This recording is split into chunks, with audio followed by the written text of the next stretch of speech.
Bismillahirrahmanirrahim. Alhamdulillahirabbil alamin. Wassalatu wassalamu ala asyrafil anbiya'i wal mursalin wa ala alihi wa sahbihi ajma'in. Assalamualaikum warahmatullahi wabarakatuh dan salam sejahtera. Yang berusaha Encik Ramainur bin Rabu, pengarah IPD Kampus Pendidikan Teknik. Yang berusaha Dr. Muhammad Nordin bin Abu Bakar, Timbalan Pengarah IPD Kampus Pendidikan Teknik. Yang dihormati para pensyarah IPD Kampus Pendidikan Teknik, barisan panel seterusnya, siswa-siswi IPD Kampus Pendidikan Teknik. Selamat datang ke webinar Potensi Siswa Cemerlang. Hadirin hadirat sekalian, sebelum kita melanjutkan sesi webinar pada hari ini, marilah kita berkenalan dengan ahli-ahli panel yang terdiri daripada 3 orang jejaka tampan yang dijemput khas dari IPD Kampus Pendidikan Teknik. Baiklah, ahli panel yang pertama. Beliau pernah terlibat dalam program pelayaran kapal layar diraja PDL Tunas Samudra Siri 2 pada tahun 2019. Beliau juga mahir dalam permainan sepak takraw dan mendapat mahir dalam pertandingan sepak takraw peringkat kebangsaan pada tahun 2019. Ahli panel yang dimaksudkan adalah Saudara Fazli bin Abdul Razak, siswa program Ijazah Sarjana Muda Perguruan IPT 1. Apa khabar saudara? Ya, Alhamdulillah. Khabar baik. Baiklah, terima kasih saudara. Baiklah, seterusnya ahli panel yang kedua. Beliau merupakan anak kelahiran bumi Pengalang. Katanya pandai melukis. Selain itu, beliau juga pernah terlibat dalam pertandingan matematik Olimpiad seluruh Malaysia. Beliau yang dimaksudkan adalah saudara Lau Lihau, siswa PISMP Ambilan Jun 2019 bagi option matematik. Selamat datang saudara. Baik, terima kasih. Khabar baik. Sama-sama. Baiklah, seterusnya ahli panel kita yang ketiga. Beliau merupakan satu-satunya alumni IPD Kampus Pendidikan Teknik yang menjadi ahli panel pada hari ini. Beliau merupakan bekas pelajar program Ijazah Sarjana Muda Perguruan Ambilan Jun 2017. Beliau sangat mahir dalam mencipta inovasi pendidikan serta pernah mengharumkan nama IPD Kampus Pendidikan Teknik dengan merangkul 2 pingat emas dalam pertandingan inovasi dan pameran projek inovasi kompleks pada tahun 2019. Tahniah diucapkan. Selamat datang saudara Mirza bin Muhammad Mas'ud. Baiklah, tanpa membuang masa, ayo kita teruskan sesi webinar Potensi Siswa Cemerlang pada hari ini. Hadirin hadirat sekalian, kecemerlangan ialah kebolehan dan kemampuan diri menggabung dan menggunakan keseluruhan potensi yang ada dalam diri setiap individu secara menyeluruh dan bersepadu. Sehubungan dengan itu, saudara Fazli, seperti yang telah diperkenalkan sebentar tadi, ketiga-tiga ahli panel jejaka tampan ini sangat aktif dalam co-curriculum, sama ada pertandingan yang melibatkan sukan maupun pelajaran. Oleh itu, pada pandangan saudara, apakah dan bagaimanakah peranan co-curriculum ini adalah sangat penting dalam membentuk seorang pelajar yang cemerlang? Dipersilakan saudara Fazli.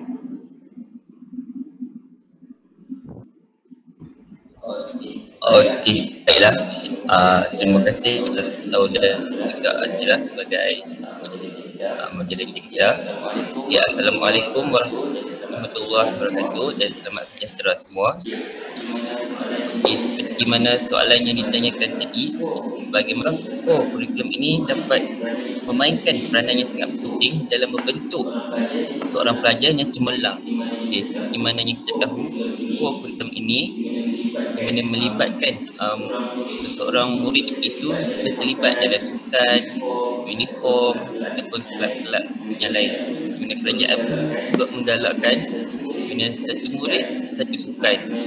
Jika kita bersukan ni, dia dapat memberi kita banyak faedah. Dari segi kalau kita petang-petang kita riadah petang kan, dia akan dapat menghilangkan stres kita. Ataupun kalau kita pagi kita tengok laptop, pagi kita tengok pensyarah, pagi kita tengok whiteboard kan. Jadi saya tingkatkan sekurang-kurangnya 1 jam untuk kita bersenam. Sekurang-kurangnya kalau kita tidak reti bersenam pun, kita jalan-jalan keliling IPG pun jadilah. Sebab bila kita mengeluarkan peluh, secara automatik badan kita ni dia akan dapat menghilangkan stres. Jadi bila kita tak stres, kita akan dapat berfikir secara lebih kreatif. Okey. Selain daripada itu, kurikulum ni juga dapat membentuk seorang pelajar ni menjadi lebih berdisiplin. Contohnya kan, kalau seseorang murid itu ataupun siswa-siswi dia terlibat dalam satu sukan ataupun dalam satu program, dan dia akan lebih berdisiplin untuk menepati masa, lebih bertanggungjawab. Jadi di sini juga kurikulum itu dia akan dapat mendidik pelajar itu menjadi yang cemerlang. Selain daripada itu, jika kita riadah ke petang-petang, badan kita ni akan sihat. Bila badan sihat, kita akan sedap. Jadi kita tidaklah akan stres sangat buat assignment, buat tutorial kan. Jadi digalakkan sangat untuk semua pelajar siswa-siswi ni untuk menyertai kurikulum. Kurikulum ini juga dapat orang cakap meningkatkan komunikasi. Bila petang-petang tu kita jogging, kita main bola jari, jadi kita akan dapat berkomunikasi antara satu sama lain. Bila kita bersembang dengan orang lain kan, jadi dapat berkongsi idea antara satu sama lain. Jadi di sinilah kurikulum ini dapat mendidik pelajar ini menjadi pelajar yang cemerlang. Itu pendapat saya.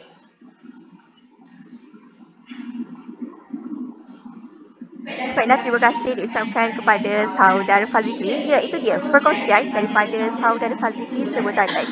Saya yakin pada hari ini sangat berpotensi untuk melibatkan diri dalam kurikulum. Seperti yang kita telah dengarkan sebentar tadi, kurikulum ini bukan sahaja dapat membantu kita untuk menyenangkan tekanan, tetapi dapat membantu kita untuk meluangkan masa bersama rakan-rakan dan secara langsung dapat memberikan kita satu arti baru sesama antara rakan-rakan kita yang lain.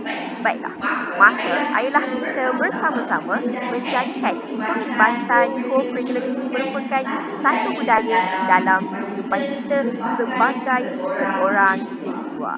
Baiklah, seterusnya, saya yakin siswa-siswi IPG sangat sinonim dengan angka 3.75, iaitu angka yang sangat dinanti-nantikan oleh setiap pelajar apabila keputusan peperiksaan diumumkan. Ya, itulah dia grade purata minimum bagi melayakkan siswa-siswi IPG merangkul ijazah sarjana muda perguruan kelas pertama. Justru untuk itu, bolehkah saudara Lau Lihau menerangkan kepada kita semua bagaimanakah saudara dapat konsisten bagi setiap semester untuk mendapatkan keputusan yang cemerlang? Tetapi sebelum itu, untuk pengetahuan hanya sekalian, saudara Lau Lihau berjaya memberikan satu keputusan konsisten sejak berada di persediaan program ijazah sarjana muda perguruan lagi, iaitu sejak PTISFE.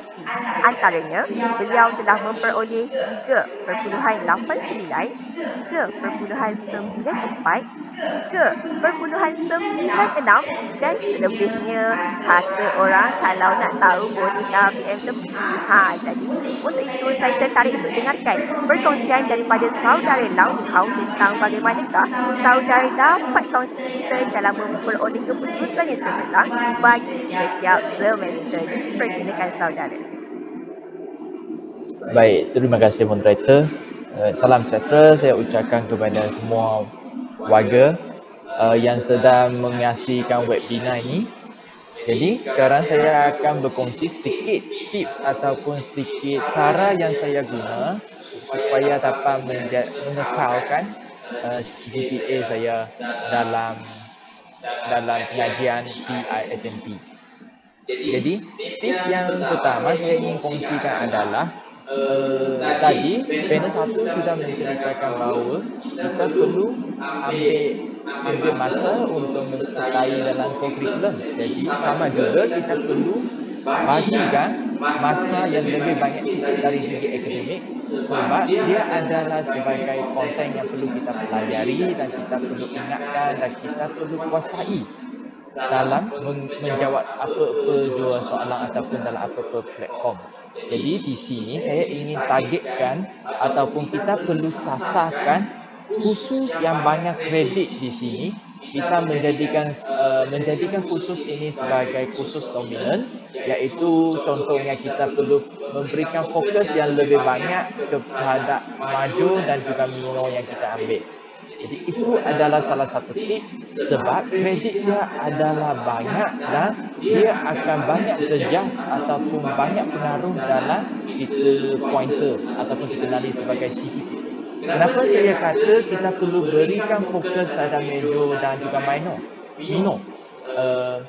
Disebabkan kita sebagai pelajar di IBG bukan sahaja mengambil khusus major dan juga minor, tetapi kita juga mengambil khusus generate. Jadi semua campur sekali kita akan mungkin dalam satu semester kita akan ambil 8 khusus.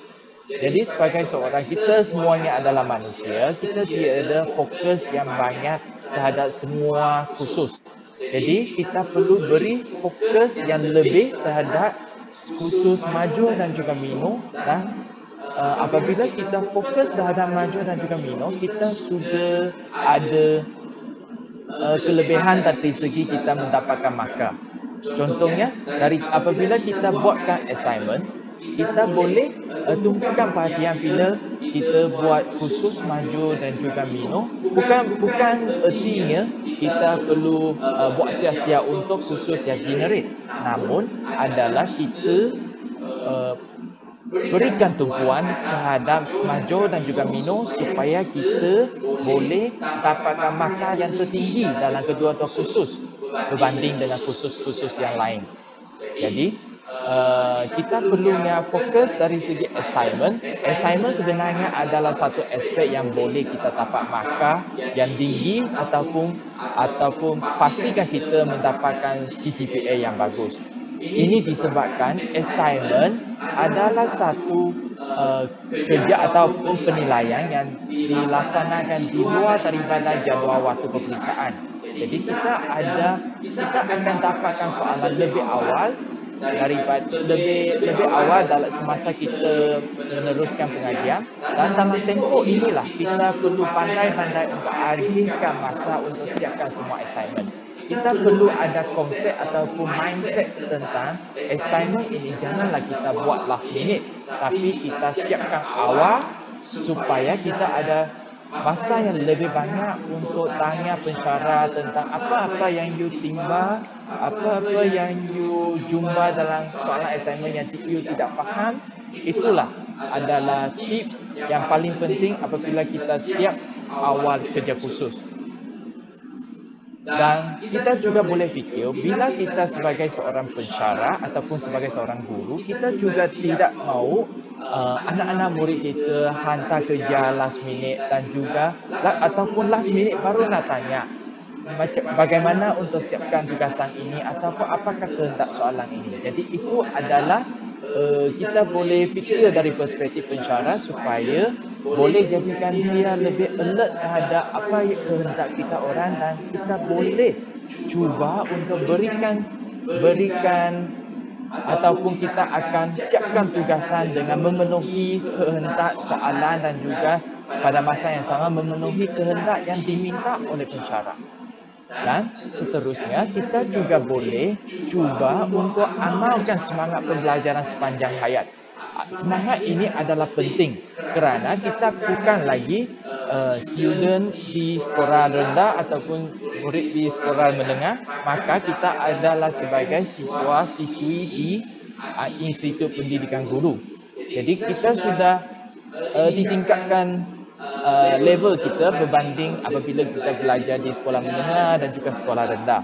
Jadi kita perlunya berdikari dalam mencarikan semua maklumat-maklumat. Contohnya kita perlu manfaatkan tempoh cuti-cuti kita. Bukannya dikatakan cuti kita perlu belajar, namun kita perlu alert terhadap isu-isu yang berkaitan dengan pengajian kita.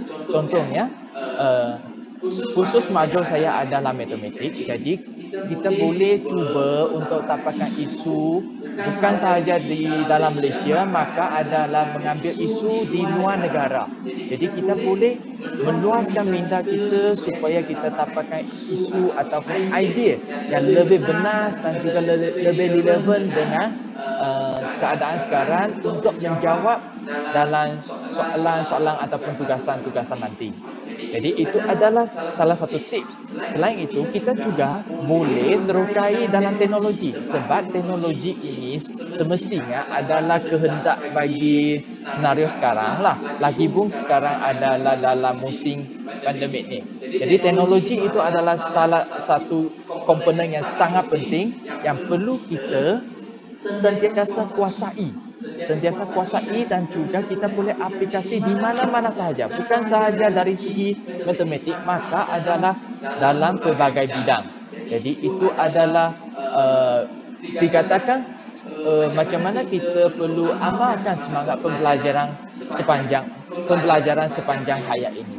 Jadi di sini itu sajalah bagi tips saya untuk mengekalkan CGPA. Sekian.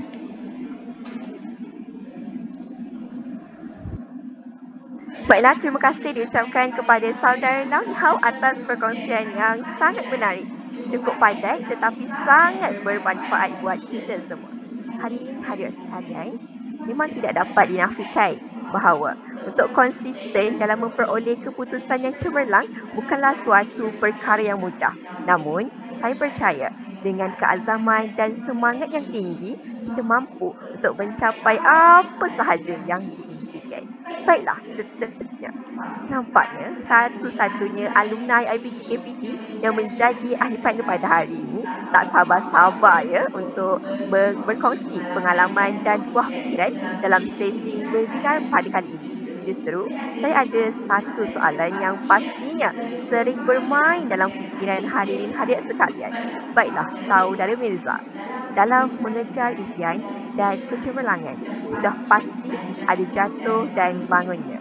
Oleh itu, pada pandangan saudara, bagaimanakah hendak meningkatkan motivasi dan semangat dikala diri kita diuji dengan pelbagai liku kehidupan sepanjang perjalanan mencapai kejayaan? Dipersilakan saudara.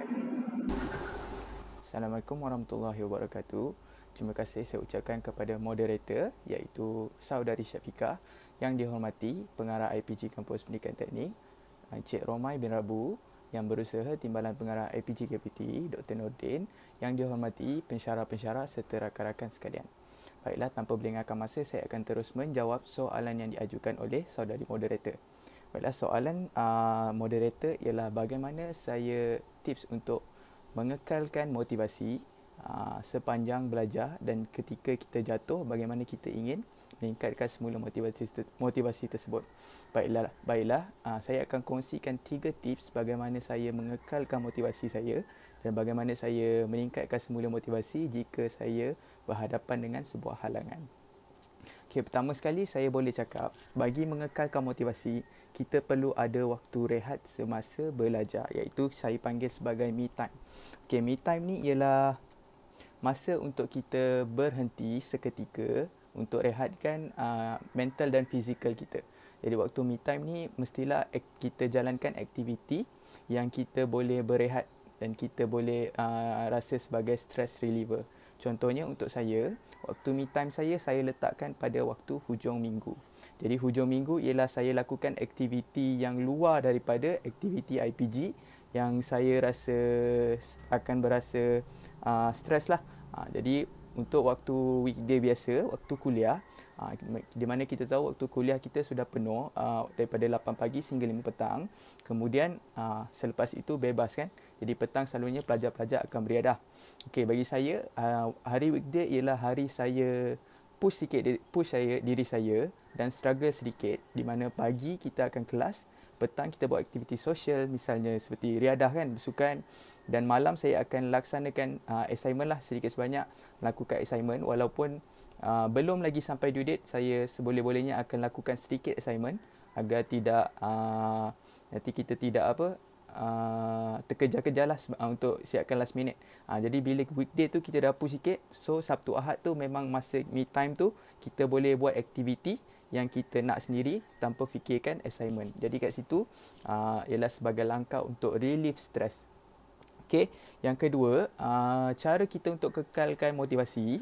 Okey, ini cara saya lah. Mungkin berkesan untuk sesetengah orang dan mungkin tidak. Bagi saya, kita perlu cari seorang kawan sebagai persaingan kita. Itu kita panggil peer pressure. Jadi persaingan secara sihat, di mana kita pilih seorang rakan kelas ataupun rakan option lain yang yang cemerlang dalam akademik sebagai kita punya benchmark. Sebab contoh diri saya sendiri, saya ada dalam kalangan ahli kelas saya ada seorang kawan yang saya jadikan dia benchmark lah, iaitu saingan saya. Memang tidak dinafikan dia lebih berjaya daripada saya, lebih cemerlang keputusannya secara akademik lah.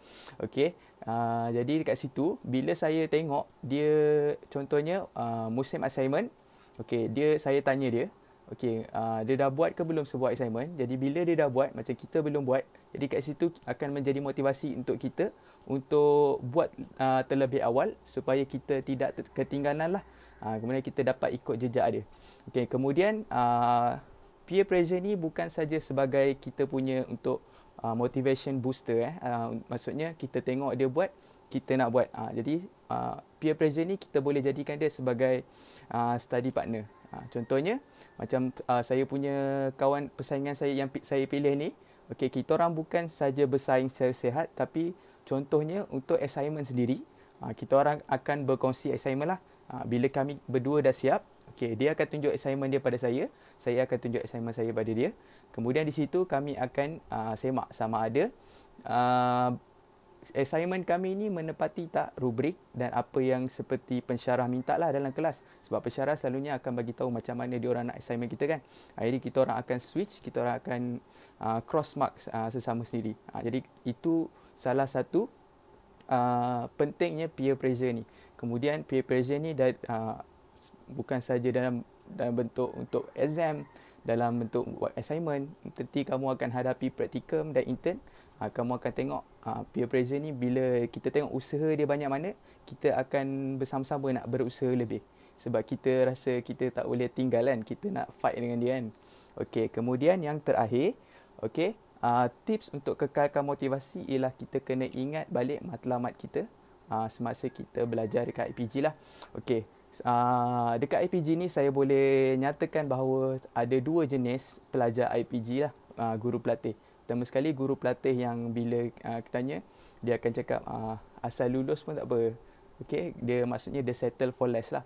Okey, dan pelajar IPG yang kedua, dia nak dia betul-betul belajar untuk dia dapat first class degree dan dekan setiap sem lah. Ataupun tidak dekan setiap sem pun akan dapat dekan sekurang-kurangnya beberapa kali lah semasa dia menuntut di IPG.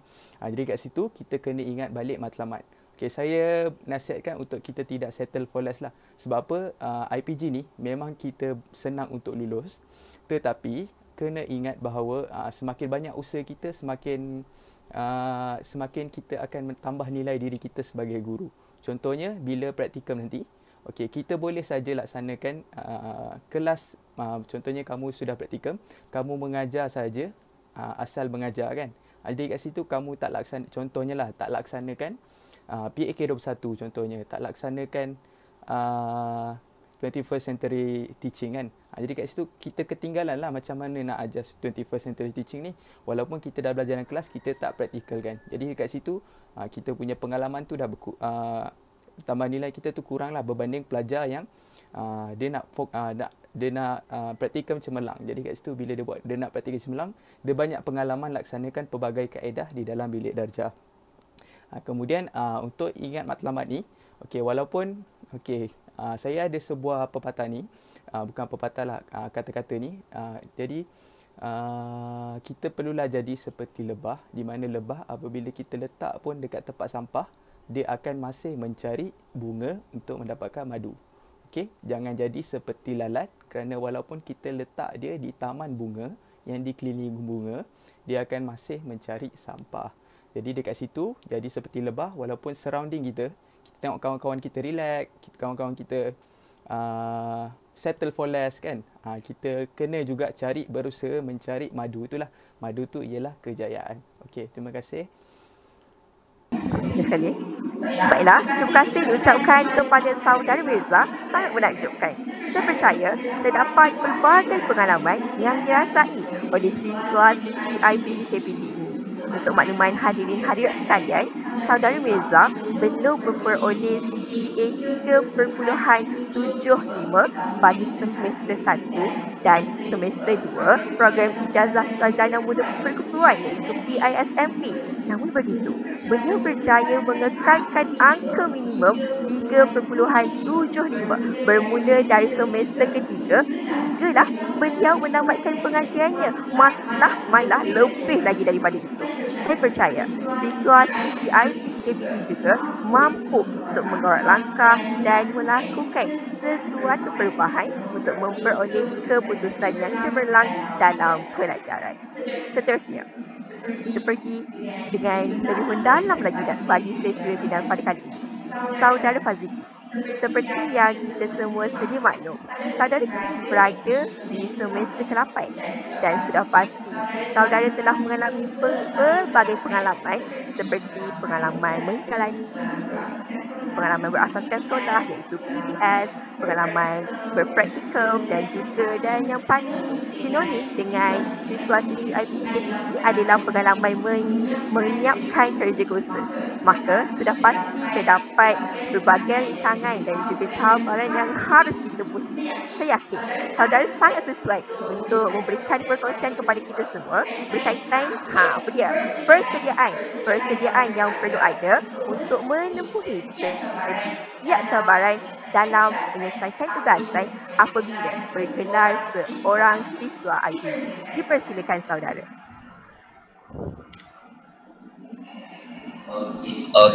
Baiklah. Semua siswa-siswi pelajar IPTKP seperti kata ini. Saya yakin semua siswa-siswi yang masuk IPTKP seperti kata ini adalah semua pelajar yang pandai-pandai. Sekurang-kurangnya 5A ke atas untuk masuk IPD kan. Jadi saya rasa semua orang ada barang masing-masing untuk dalam menyiapkan tugasan seperti kerja khusus, praktikal ataupun PBS. Jadi saya ingin berkongsi sedikit apakah persediaan yang perlu pelajar ada untuk menempuhi setiap cabaran dalam tugasan ini. Yang paling pertama sekali pendapat saya adalah dari segi pengurusan masa. Masa ni sangat penting. Seperti orang kata masa itu adalah emas.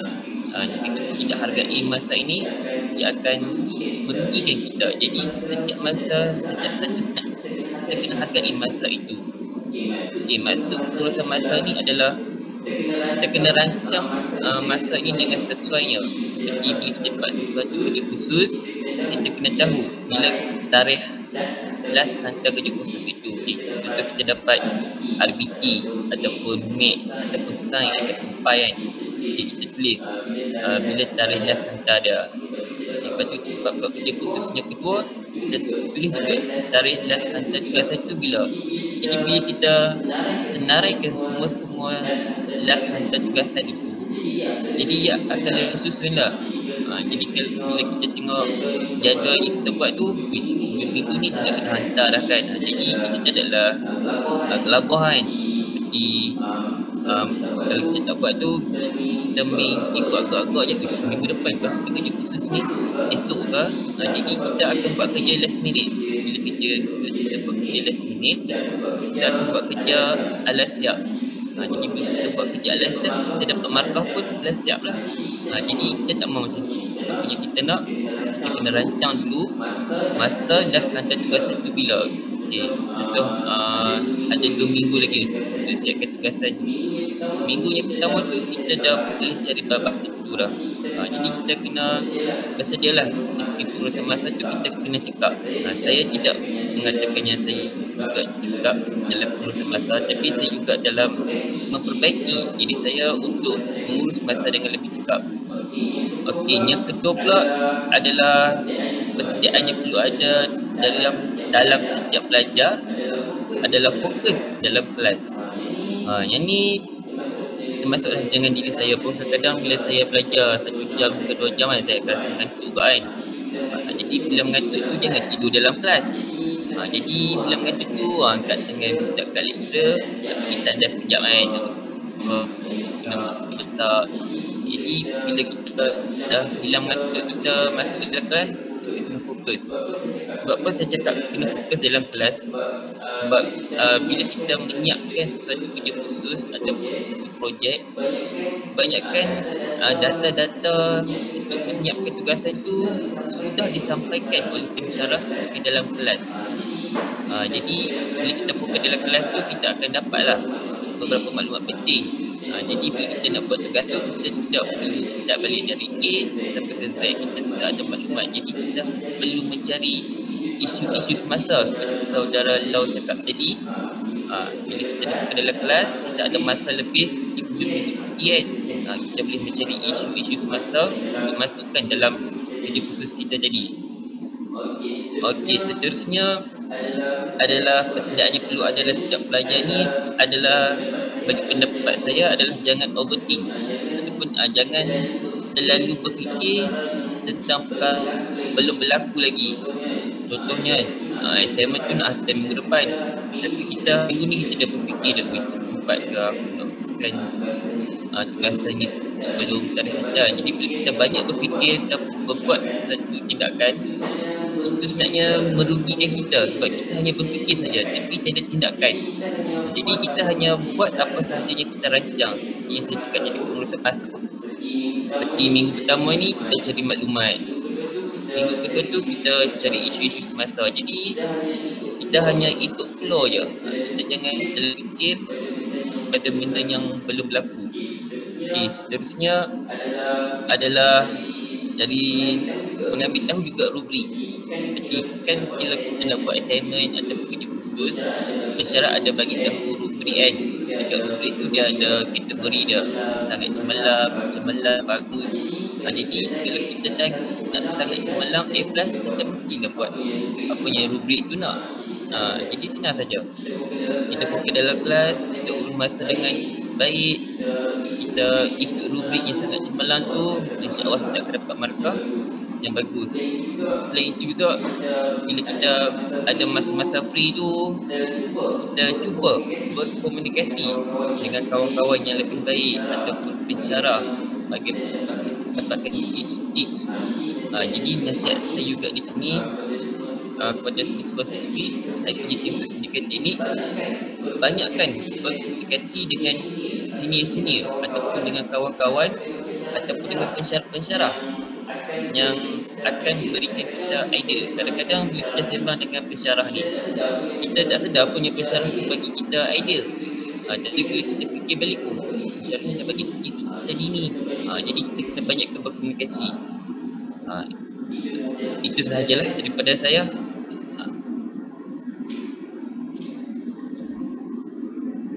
Baiklah, terima kasih diucapkan kepada saudara Fazli atas pencerahan yang sememangnya membuka mata kita semua untuk terus bersedia dalam setiap keadaan supaya kita mampu untuk menghadapi setiap cabaran yang mendatang. Bukan sahaja kita perlu fokus dalam kelas, tetapi banyak lagi yang diberikan dan juga pantang larang yang kita perlu elakkan.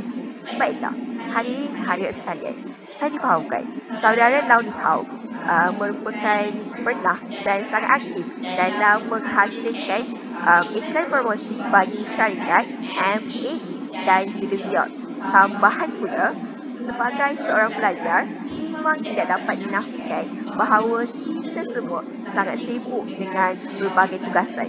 Oleh itu, bolehkah saudara Nazham kongsikan kepada kita semua bagaimanakah saudara membahagikan masa seperti yang dikongsikan oleh saudara Fazli di sebelah tadi? Masa itu sangat penting. Masa itu emas. Jadi, bolehkah saudara kongsikan bagaimana saudara membahagikan masa untuk menyelesaikan setiap tugasan dalam kesibukan menguruskan hal-hal yang lain sehingga mampu untuk memperoleh keputusan yang cemerlang. Dipersilakan saudara.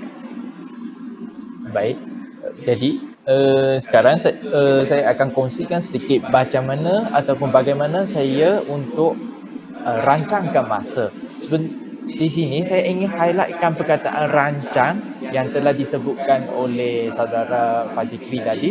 Rancang ini sebenarnya adalah sangat penting dan juga ini adalah hanya satu cara yang saya guna dalam untuk membahagikan semua masa untuk siapkan semua kerja.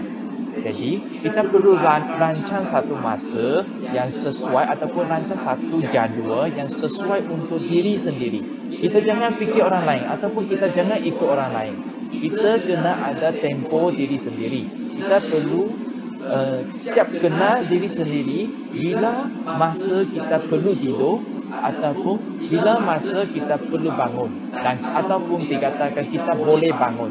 Jadi, masa tidur itu adalah tempo kita tidur, masa kita tidur ataupun masa kita bangun itu adalah titik permulaan dan titik penghentian kita rancang jadual kita. Jadi, dalam jadual kita perlunya sentiasa alert apa perkara yang perlu kita siapkan. Contohnya dalam minggu ini, saya kena siapkan tugasan A, tugasan B, tugasan C sampai tugasan D. Jadi kita perlu akhirkan masa bila kita siapkan tugasan A. Jadi out sedikit daripada saudara Fajikri, tips yang saya guna adalah bukan saja rancang, saya pun kena setkan due date untuk saya diri sendiri. Contohnya dalam kertas mungkin adalah 2 hari bulan 11 ataupun 2 hari bulan 11 kita kena hantar tugasan ini. Mungkin saya akan setkan due date untuk saya sendiri adalah 30 hari bulan 10. Jadi itu adalah salah satu tips ataupun cara untuk pastikan kita siapkan kerja. Dan kita perlunya berdisiplin dengan mengikuti apa yang kita rancang dalam satu-satu jadual yang telah kita setkan dari awal apabila kita buat perancangan. Jadi dengan ini kita perlunya amalkan ataupun kita perlu berpandang jangan tangguh kerja. Apa yang kita rancang kita kena buat. Contohnya hari ini saya kena siapkan tugasan A. Walau bagaimanapun kita perlu janjikan diri sendiri supaya siapkan tugasan A tanpa ada gangguan-gangguan yang lain. Sekiranya ada gangguan yang lain, kita perlu carikan masa untuk ganti balik masa yang kita tidak siapkan tugasan tersebut. Itu adalah cara yang saya guna. Contohnya, saya rancangkan pada pukul 9 dan sampai pukul 5. Dalam tempoh inilah saya kena siapkan tugasan A. Tapi saya tidak siapkan tugasan A pada jam 5. Dan pukul 5 sampai pukul 6 adalah masa rekreasi saya. Jadi saya boleh pilih cara untuk pendekkan masa rekreasi dan saya luangkan sedikit masa yang lebih untuk siapkan tugasan A yang tadi saya tidak siapkan. Itu adalah salah satu tips dan juga salah satu cara supaya mengelakkan daripada kerja kita ditangguh. Dan seterusnya, biasanya kita dalam kampus, kita akan diarahkan supaya untuk sertai apa-apa program ataupun you ada kenal sesiapa. Contohnya, saya telah dipanggil untuk membuat poster untuk company Joe. Contohnya, dan company ini sebenarnya dia bila masa tu saya nak hantar poster ataupun rekaan untuk buatkan poster ini adalah secara dia panggil secara terkejut ataupun dia tiba-tiba panggil saya. Jadi saya pun kena macam crash dengan jadual saya sebab saya sudah susun minggu ini saya ada tugasan yang tertentu untuk buat. Tapi ada pula perjumpaan dari company job. Jadi di sini saya perlu fikirkan sama ada saya boleh agihkan masa lagi ataupun susun balik jadual saya supaya siapkan tugasan yang telah dirancang, dan juga saya boleh ataupun saya mampu untuk siapkan tugasan yang telah diarahkan oleh company job ni. Jadi apabila kita boleh susun balik ataupun atur balik jadual, maka kita boleh luangkan masa untuk sertai program tersebut. Di sini saya nak highlightkan kita perlu sentiasa mengamalkan menyertai program dengan mengikuti kemampuan. Sekiranya kita sentiasa untuk menerima program sahaja untuk menghadiri semua program, pasti masa kita akan tidak mencukupi. Hal ini demikian kerana satu orang semestinya hanya 24 jam.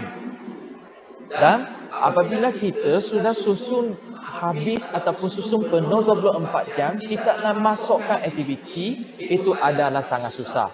Apabila kita bersikap tamat, kita nak sertai semua, mungkin kita akan semua kerja tidak siap. Dan pada masa itulah prestasi dari segi akademik ataupun dari segi apa-apa aspek yang lain juga akan merosot. Jadi kita perlu sentiasa merancang kehidupan dengan mengikuti, kita perlu sentiasa berdisiplin dengan mengikuti jadual yang telah kita rancang, dengan mengikut tempoh yang kita telah tetapkan, dan supaya kita boleh siapkan semua tugasan. Terutamanya siapkan tugasan bagi assignment dan juga tugasan tutorial yang telah dibagi oleh pensyarah. Itu adalah tugas penting kita sebagai seorang pelajar, dan belum lagi kita tambah sekiranya kita boleh siapkan semua tugasan tersebut, kita bolehlah top up diri sendiri dengan menyertai program-program yang luar. Di sini saya bukannya galakkan semua orang kurung diri sendiri dengan hanya fokus terhadap akademik. Maka adalah kita perlu ikut kemampuan untuk sertai program.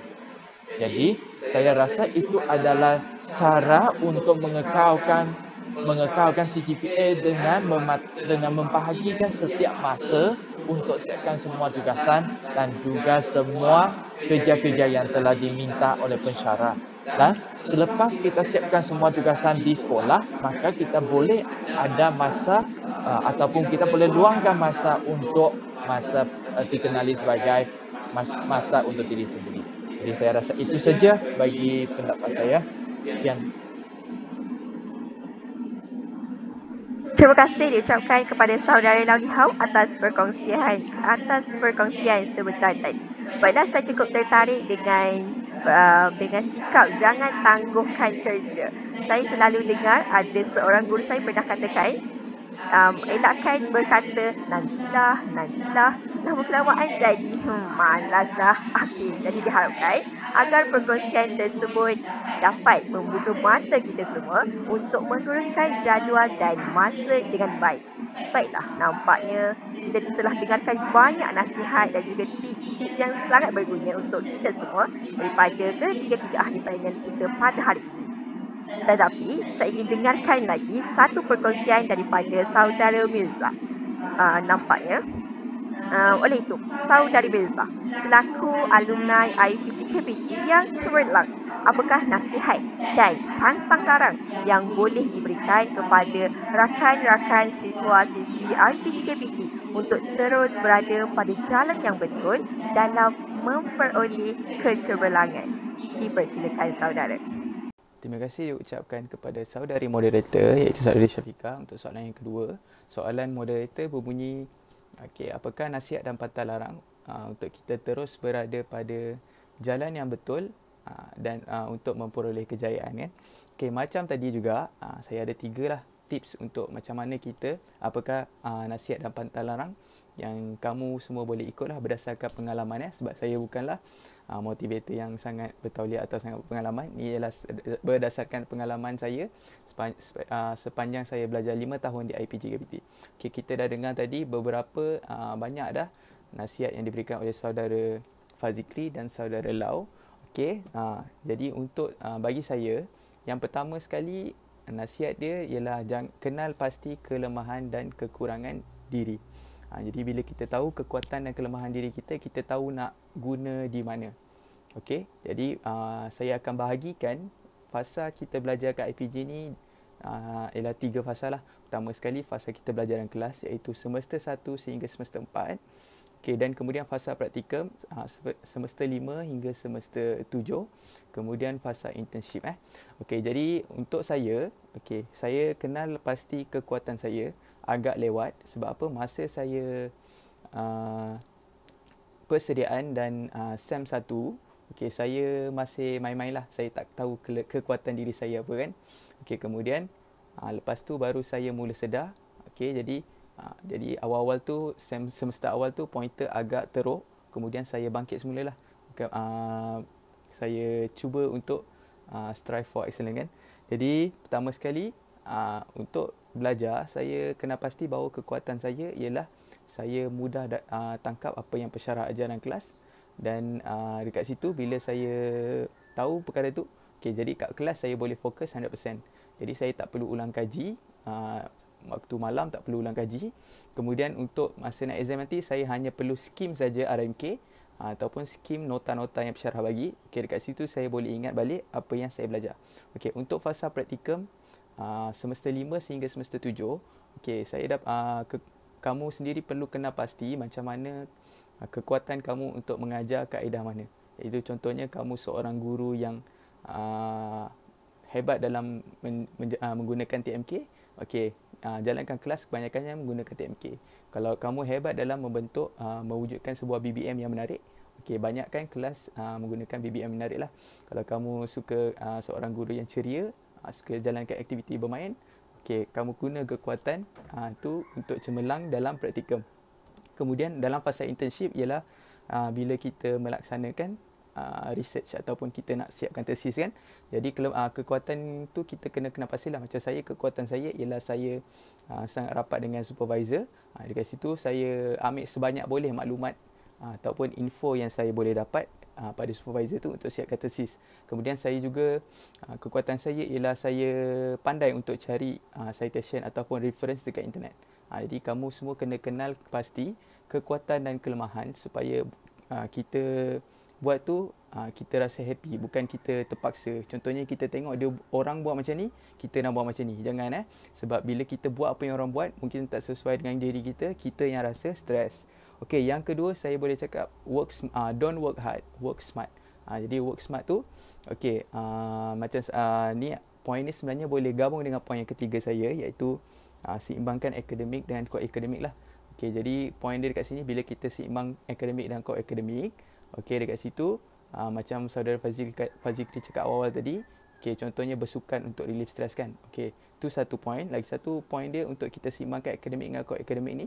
Akademik ni kebanyakannya ialah lebih bersifat individu.